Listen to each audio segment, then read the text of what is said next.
बहुत सारे बात को बताए भैया ने। एक आईएएस के क्लास लेने वाले व्यक्ति जब अध्यात्म की बात करते हैं तो आप लोग तो अभी स्टडी कर रहे हैं इंटर मैट्रिक कंपटीशन का, और कितने को आईएएस बनाए हैं और जीवन में अध्यात्म को अपना करके अभी मान लीजिए क्या कहते हैं आगे ही बढ़ रहे हैं, अभी इनका स्टडी जारी ही है।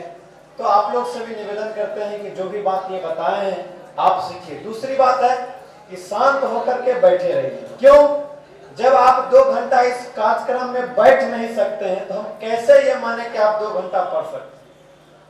सारे बात जवानी को बताए, जीन्स टी शर्ट हम पहनते हैं, बैठने तो आता नहीं। इसलिए हमारा छवि बेगूसराय का अच्छा तरीका से जाए, मान सम्मान बना रहे, इसलिए बस 10 से 15 मिनट का कार्यक्रम होगा। इस समय में ये कलयुग चल रहा है, लोग कहता है कि स्वार्थ का जमाना है, हम नहीं मानते हैं। क्या बात करते हैं सर? नहीं मानते हैं। इस समय में भी भगत सिंह इस बेगूसराय में पैदा होते हैं और पैदा होकर के संकल्प लिए कि नहीं साहब हम पढ़ाई भी करेंगे, अपने आप को अच्छे भी बनाएंगे और अच्छे बनाने के बाद हम समाज के लिए भी कुछ अच्छा करेंगे। इस तरह के व्यक्ति इस युवा प्रकोष्ठ से जुड़ते हैं। और मान लीजिए सोशल मीडिया के बच्चे को आप लोग जानते होंगे, इस युवा प्रकोष्ठ के माध्यम से 50 से 60 गरीब बच्चों को 2 जगह फ्री में पढ़ाने का काम करते हैं। कौन कर रहे हैं? आप ही के तरह जीन्स टी शर्ट और जुल्फी बाल रखने वाला स्टूडेंट कर रहे हैं, जो 23 घंटा अपने लिए पढ़ाई करते हैं और 1 घंटा समय निकाल करके हम लोगों के बीच आकर के क्या कहते हैं गरीब बच्चे को फ्री में पढ़ाने का काम करते हैं। तो अभी हम एक एक करके उन सभी भाइयों के आपके बीच बुलाएंगे कि साहब ये कैसा हो सकता है। अभी तो हम लोग जीन्स टी शर्ट वाला सुनने थे कि बाइक दबाता है, जीन्स टी शर्ट पहनता है, उचकता है, मरता है, भागता है, मोबाइल चलाता है। लेकिन ऐसा भी हो सकता है कि कोई लड़का मान लीजिए सेवा का काम करे। तो एक एक करके हम सभी भाइयों को बुलाएंगे हम, और उसके बाद आप लोग देखिएगा हमारे जो अतिथि आए हैं उनसे सम्मानित करेंगे। पहला जो हमारे व्यक्ति हैं प्रशांत कौशल जी, वो हमारे बीच आए प्रज्ञा युवा प्रकोष्ठ के व्यवस्थापक के रूप में। और जब हम इस युवा मंडल को स्थापना किए थे दोस्तों 11 नवंबर 2018 को 17-18 भाई संकल्प लिए थे। सब लोग भाग गए। भागना ही कहिए, किसी ने कहा हमारे पास टाइम नहीं है, किसी ने कहा कि ऐसा नहीं हो सकता है कि लोग नहीं बदलता है। मात्र 3 भाई हम बच गए थे। हम लोग सोचे कि साहब क्या करेंगे, हम तो इन्हीं हैं बेरोजगार लोग, इनके पास अभी ये ऑनलाइन शॉपिंग का काम करते हैं। ये बोले साहब हम 3 ही लोग प्रयास करेंगे। और वो प्रयास करते करते आज देखिए इतने फ्लोर, ये फ्लोर और नीचे फ्लोर पे भरा हुआ है। तो शुरू से ही हम लोग के बीच काम कर रहे हैं भाई प्रशांत जी, तो जोरदार ताली से इनका स्वागत करेंगे। दूसरा व्यक्ति है हमारे मंजेश जी, जो कि आ जाइए जी, हमारे मंजेश जी जो कि विवेकानंद बाल संस्कार शाला लोहिया नगर गुमती के उस पार करता है। पहले जब हम बाल संस्कार शाला खोले तो इनको बताए कि साहब आप समय दीजिए, आ जाइए इधर समय दीजिए। तो इन्होंने कहा कि नहीं साहब हम उसमें समय नहीं देंगे। तो हमको भी आश्चर्य लगा कि साहब ये क्या कर रहे हैं, समय नहीं देने। बोले कि हम गायत्री मंत्र जपते हैं और गायत्री परिवार से और युवा हैं, तो हमको एक और बाल संस्कार शाला खोल दीजिए, हम दूसरे बाल संस्कार शाला का संचालन करेंगे। और ये पढ़ाई कर रहे हैं। 8 किलोमीटर इनका गाँव है बहादुरपुर। रोज दिन साइकिल से धूप में आते हैं और 1 घंटा पढ़ा करके जाते हैं। ये भी आप ही के तरह जवान है, देख लीजिए 8 किलोमीटर, आश्चर्य लगता है। तीसरा जो हमारे व्यक्ति हैं भाई आदर्श जी, पिछले साल 13 मार्च को 2022 में इसी फ्लोर पे कार्यक्रम हुआ था आप लोग का। उसी कार्यक्रम से निकले हुए व्यक्ति हैं और यहाँ गायत्री मंदिर के बगल में श्री राम बाल संस्कार शाला चलाया जाता है। और इतना ही नहीं, 6 किलोमीटर 7 किलोमीटर रामदीरी है, वहां से साइकिल से आते हैं धूप में करकते हुए और रोज दिन पढ़ा करके उन बच्चों को ये जाते हैं लेकर के। ये जवानी हुआ, जोरदार ताली से इनका स्वागत कीजिए। अभी उस बाल संस्कार शाला के संचालक हैं, आप भी कहते हैं हम जवान हैं, किस तरह का जवान है देख लीजिए, आपके बीच है, शांति से सुनिएगा। आगे जो हम लोग के बीच हैं भाई संदीप जी, जो अभी हाल में ही हम लोग के पटना से आए और हम लोग के बाल संस्कार शाला में जुड़े हैं। इनके जीवन की एक छोटा सा घटना है, आप सुनिएगा तो आश्चर्य लगेगा। 2 फरवरी के इनके पिताजी एक्सपायर किए। 2 महीना तक ये पिताजी को लेकर के हॉस्पिटल में व्यस्त रहे। और मान लीजिए 2 फरवरी को इनके पिताजी का एक्सपायर हो गया, लगभग 17 तारीख को इनके पिताजी का काम खत्म होगा। अब समझिए अस्मात किन्हीं का पिताजी का अगर एक्सपायर हो जाता है तो लोग तो 10 दिन ऐसे सदमा में ही रहते हैं। 17 फरवरी के इनके पिताजी का काम खत्म हुआ। 18 फरवरी को ये युवा प्रकोष्ठ के नंबर पर फोन करते हैं कि भैया हम बाल संस्कार शाला ज्वाइन करना चाहते हैं और उस बच्चे को हम फ्री में पढ़ाना चाहते हैं। साहब ये समर्थन होता है, एक एक लड़का कर्मधिकारी है।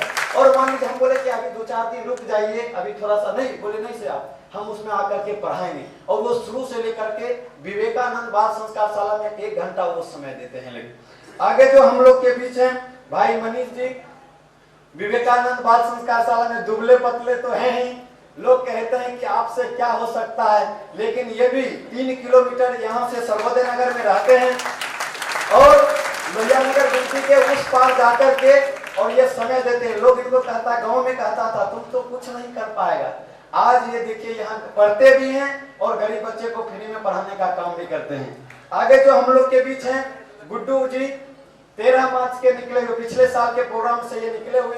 घर वाले ने इनको संकल्प दे दिया कि साहब कसम खाओ तुम गायत्री मंदिर नहीं जाओगे। हमको ये फोन किए भैया हम क्या करेंगे, हम बोले कि देखो साहब अच्छा उद्देश्य है, तत्काली जो होता है कर लो। इनके घर वाले ने कुछ नहीं कहा और फिर टेंशन डिप्रेशन में आए, पटना पीडीसी करने गए, पीडीसी करके आए और ये गरीब बच्चे को फ्री में पढ़ाने वाला क्लास ज्वाइन किए। और आपको हम बताते हैं आज इनकी माँ फोन करके पूछती है कि तुम संडे प्रोग्राम में जाता है कि नहीं जाता है, गरीब बच्चे को पढ़ाता है कि नहीं पढ़ाता। ये इनका समर्पण है।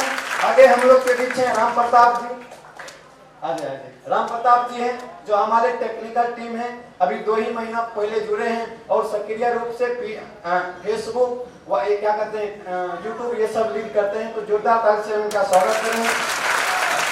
हमारे बीच भाई सोनू जी बैठे हुए हैं, हमारे टेक्निकल टीम के साथ ये भी काम करते हैं, जोरदार ताली से स्वागत करेंगे। हमारे लिए प्रिंस जी बैठे हुए हैं, आ जाइए। 23 घंटा ये अपने लिए पढ़ाई करते हैं और बगल में बाल संस्कार शाला चलता है, उसमें मान लीजिए क्या करते हैं अपना समय देते हैं। तो जोरदार ताली से स्वागत करेंगे। हमारे बीच सोनू जी हैं, सोनू जी हैं, ये अपना लाइब्रेरी भी चलाते हैं और उससे जो समय बचता है हम लोग के बीच आकर के समय देते हैं। दूसरा है अमर जी, शुरू से ही अमर भाई हाइट कम है लेकिन फाइट बहुत ज्यादा करते हैं। जब हम लोग शुरू में इस युवा प्रकोष्ठ का गठन हुआ था तो हम तीनों भाई, यही ये 3 व्यक्ति में से एक हैं जो लगातार लॉज में धूप में काम करके और इतना बड़ा संगठन खड़ा किए। आगे नीतीश जी हैं जो कि हाल में ही पीडीसी किए हैं, आ जाइए जी, और ये विवेकानंद बाल संस्कार शाला में अपना समय देते हैं।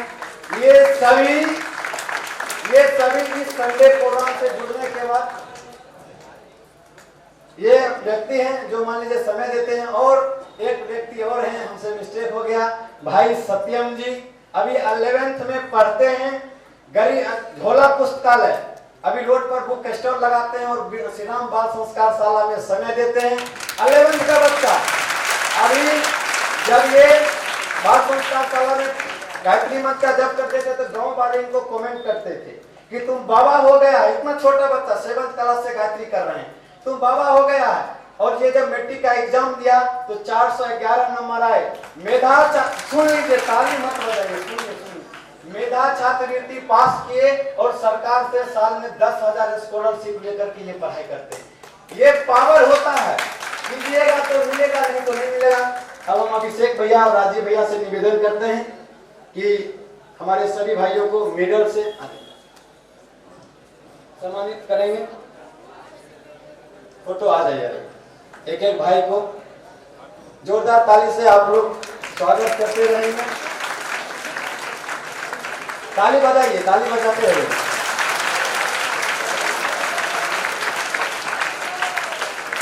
ताली आप लोग मारते रहिए।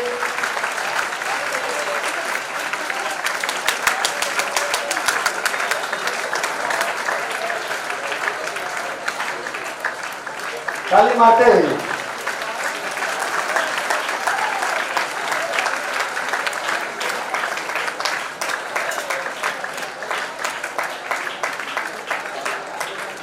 अब अंतिम चरण में क्या करेंगे? अंतिम चरण है, बस आपका 5 से 7 मिनट हम लोग समय लेंगे, ज्यादा लेंगे नहीं। जोरदार ताली बजाते रहिए और इन सभी भाइयों का मनोबल बढ़ाते रहिए।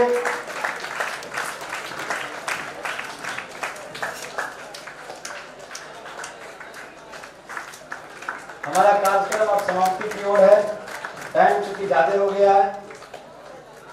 एक बार जोरदार ताली से आप लोगों का स्वागत कीजिए।